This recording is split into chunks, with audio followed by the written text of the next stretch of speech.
Sosok Dr. Tirta sukses dalam dunia bisnis.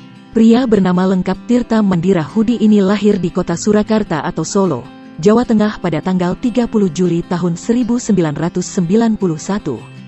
Ia merupakan alumni dari Fakultas Kedokteran, Universitas Gadjah Mada, UGM, Yogyakarta dan memilih jurusan dokter umum saat kuliah.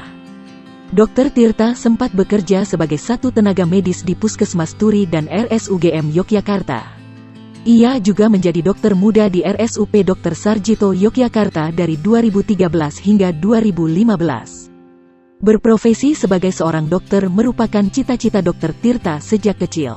Berbeda dengan dokter lain yang hanya fokus berprofesi sebagai dokter, Dr. Tirta memilih jalan lain.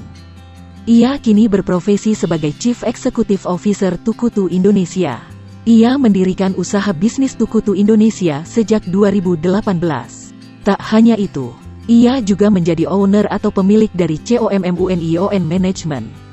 Dokter muda ini terkenal sangat aktif dalam segala hal, terutama di bidang bisnis.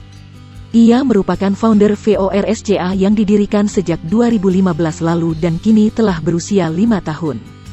Dr. Tirta merupakan founder dan Chief Executive Officer dari Shoes & Care. Sebelum sukses dengan bisnisnya, Dr. Tirta memulai bisnisnya dari mulai nol.